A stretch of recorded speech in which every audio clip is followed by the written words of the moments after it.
Hello viewers and welcome to our first gameplay look at Dirt 5, much anticipated racing game from Codemasters.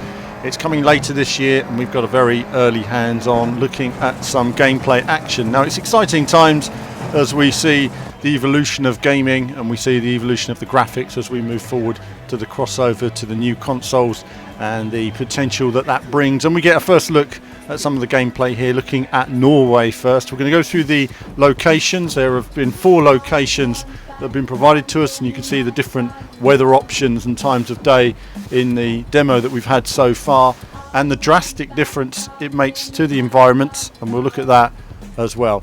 So, just firstly, how the game is running. We're running the game here on low and medium settings on the PC, and it's being powered by this ultra-wide content is powered by a GTX 280 Super and the full screen by a GTX 1080. It's still early in development, very early obviously. There's a lot to be done in the next 5 months. And this is from the same race, and you can see here how we started off with a sunset and how that sort of changes into night, and it looks really chilly as well. Intense feeling of speed. Love the feeling of speed in the game. You'll see that throughout in this video. And of course you really do need to know where you're going as well, but I thought the bumper cam was very intense and it really gave you that sort of night feeling of driving. Very impressive. And then the lightning comes in, total surprise. Wow, the way it lights up the environment. Really special stuff here in terms of effects. Codemasters taking it to another level in terms of the lighting effects and particle effects that we're seeing on screen. Looking really nice. In a moment we get one of my favourite moments, the lighthouse, which you'll just see out the corner of the screen there. That looks really nice. I can only imagine all of this running in HDR, how good it's actually going to look in the final game when they've optimised it and put all of the additional details and running on high settings. And of course look at the different viewpoints. So we've got the various viewpoints, and that's of course same track during the day. So we were looking at, obviously it's the 90s rally we've got here. And of course we just saw a brief bit there of the raid cars, cross raid cars, and a bit more bumper cam as well, showing that speed and action. Now all of this is being played with a controller that you're seeing here. Assists are for the most part off, but then all this full screen content is being played with a wheel. Now the wheel implementation isn't completed yet. It's something Codemasters are still working on, but I thought, you know, I'll try it with a wheel anyway and see how it goes. And it actually goes really nicely out the box. It's very physical to drive, a lot of opposite lock required, and again that ties into the handling. We'll talk more about that in the video. And I'm going to leave you now with a little bit of onboard action because it's pretty intense. Listen to the audio, see a bit of the driving, and I'll come back in just a moment and we'll take a look at the other circuits on offer in this demo.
So already working well and out the box. I'm obviously still learning the course when I was recording this video, so I didn't quite know where all the braking points were. You know, I played this a few times and got better and better at it, but I just wanted to share this bit of video content. As ever, great audio from Codemasters. The car sounds great, lots of environmental effects, bumps and squeaks and things that make it really intense in the car. In terms of wheel rotation, I'm using 360 degrees compared to a lot of you that use far more.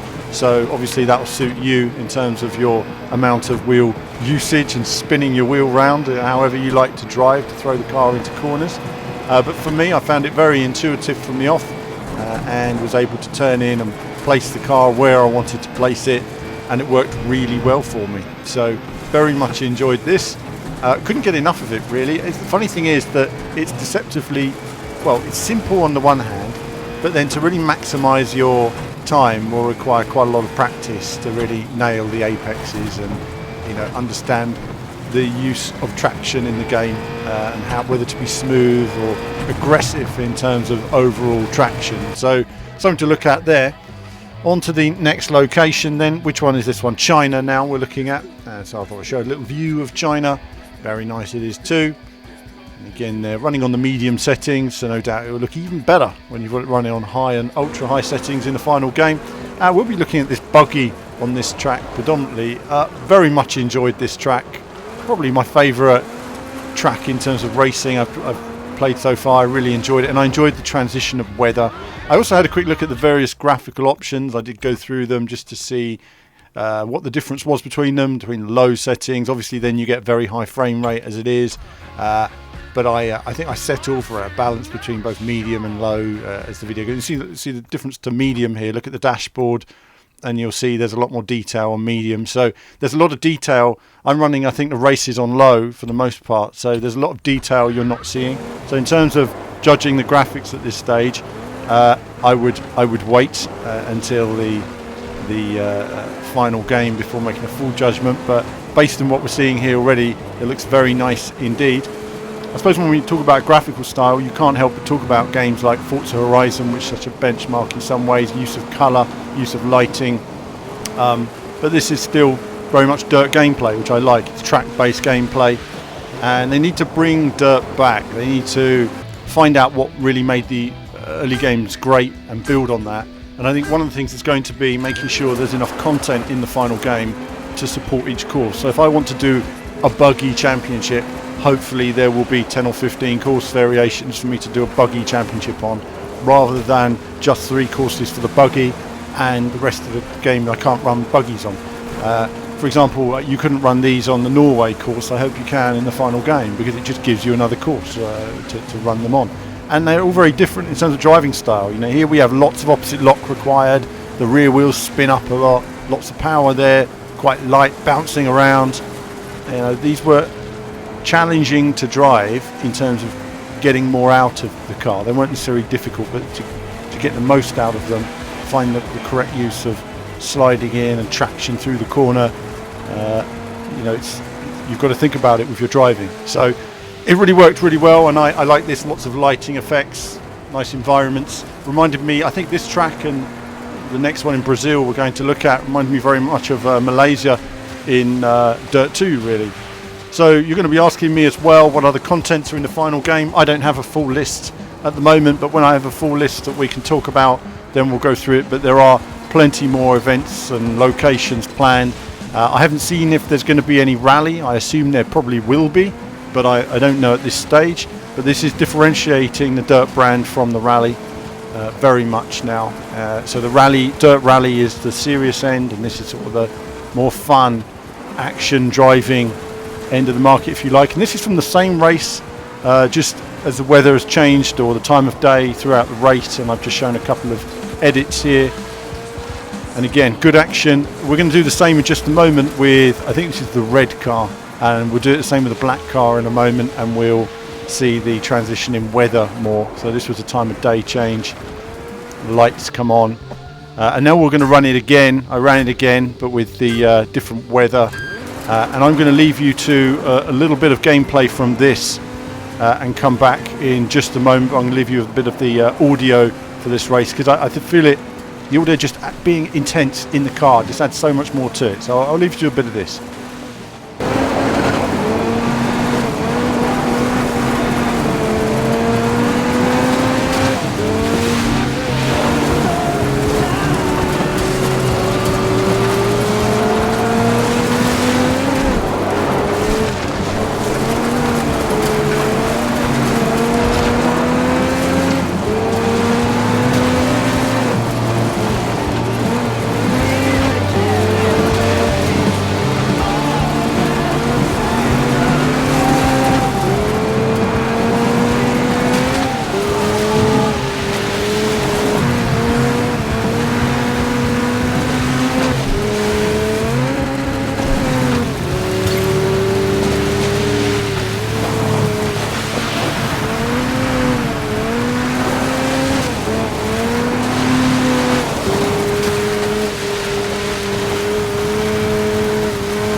Great seeing the transition in the weather.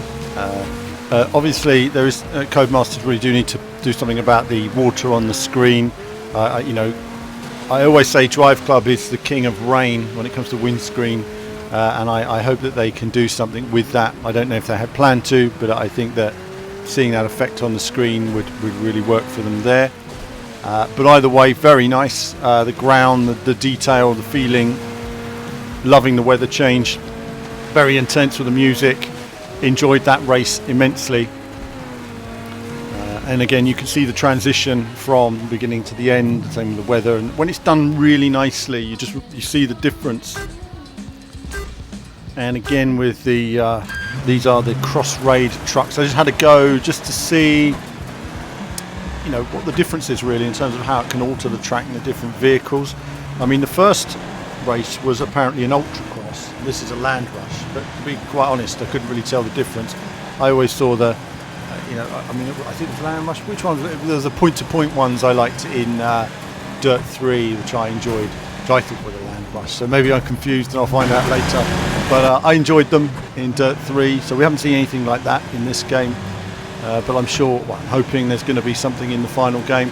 This car would, you know, vehicle, should I say, requires a lot more work to get into. You know, it'll understeer into corners, you've got to get in early, you've got to be brave on the power, you know, more muscling this car, being aggressive with it there, throwing it into corners, completely different driving experience. Like the particle effects, the dust, nicely implemented. I wasn't hanging around here, I'm going to get around there aggressively now, close up on these cars in front and complete this run. Yeah, I love this course. It's a really nice course, lots of variation, banked corners, tricky corners, areas where you can lose speed, especially when you're racing other cars. Not as easy it looks. This final corner is quite tricky. Cars always tend to understeer halfway round. Good action from China. Now onto the Stampede, extreme terrain and big jumps, as they say here. And we're looking at Brazil. Again, tricky course. This is probably the most technical course. This section here, very tricky. These little buggies, I haven't played with the wheel yet, but they were a right handful to drive. Lots of rear wheel power, rear end constantly coming out all the time. Lots of opposite lock required. You can see a little bit here as we go into the final corner on this lap. Braking in nice and early, getting on the power. Well, I say a lot of opposite lock going through the corner. You're constantly giving opposite lock on the power. Going up the hill here, a little bit of a lift required here, otherwise you fly straight into the wall. So that's it, little lift on the power again. Hard on it. And of course, various weather conditions will be available here as well. Particle effects, leaves, bits of mud, all adds to it. And I like the roots from the trees, and the foliage is really nicely done as well. This is some of the best Codemasters foliage as well, actually, that we see here. So we love a good bit of foliage, and there it is, looking very nice. So good work from the artists in terms of general look, feel, mud, general texture detail, lighting, and their use of colour. I mean, they've gone for vibrant colours, but it's all nicely done, nicely put together. And I look forward to seeing all this running in, it's a full HDR, and with maximum power of my graphics cards when we get hold of the final game. But look at the speed, I will add. Look at the feeling of speed. You know, I love the feeling of speed. You know, we're not hanging around, we're going for it, we're committing to corners. Again, still driving in a similar way, but look at that. Super fast action. I love a bit of super fast action. And of course, again, a race with the wheel. This was a bit earlier when, again, I was learning the course, didn't really know it so well, so I started off with the wheel, and then when I'd learned the courses, I did a bit with the controller as well. And again, a bit of action you'll see here as I close up. Learn the track on the first lap. Oh, I see, too much. Was lucky to get away with that, really. Still learning, of course, what's the best line through some of these corners. It's difficult to say at the moment whether it's a tighter apex or taking a wide line through the corners. Something that will need a bit of practice, but I'll get on it and do a few more laps from time to time, and look forward to testing a later build. This is later in the race, and I just thought I would put together the final lap. I'm going to leave you with a bit of gameplay for just a moment.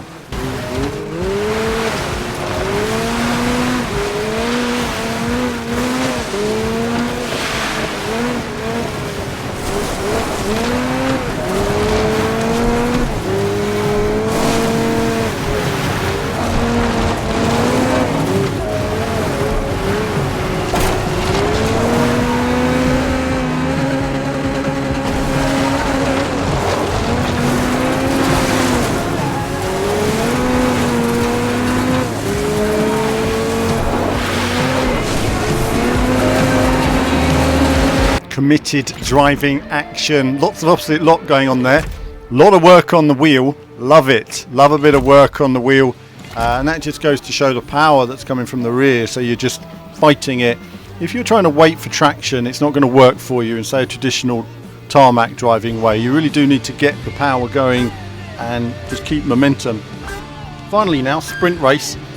Now this one I only used on the controller. As I say, it's still a work in progress. Very tricky to drive these cars. The rear power is enormous, and you really do need to get into a rhythm. I find as soon as you bump another car and you get knocked out of rhythm, it's quite tricky.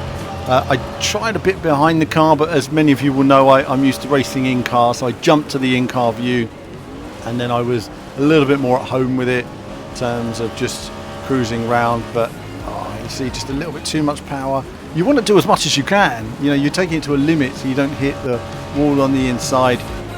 But just trying to keep it going, battling with the leader there. The AI were pretty quick on this one, and as I say, it's still a work in progress. Everything you're seeing is a work in progress here, and I thought I'd share everything from the demo. So far, Dirt 5 looking good, providing they can put all the content together. A nice leap to form for Codemasters, this one, but it does need the content, and it needs the cars to be able to race on different tracks, and for you to be able to build championships. No good having a sprint car for 3 sprint tracks, and that's the end of it. I really do feel sometimes that you need the cars and the tracks to make it worthwhile if you're going to put new elements into the game. So we look forward to seeing how that develops. But other than that, I hope you've enjoyed this first hands-on Dirt 5. We will have some no comment run action to come on future videos, no doubt, and there'll be more from me very soon. Hello viewers, well thanks for watching the video today. Do like and subscribe, it supports what we do. Do become a YouTube member. YouTube Patreon supports all of our content you see on the channel, and of course lots of gaming from retro to modern games. I love it all in terms of racing action. So click on one of the 2 videos just there to find out more.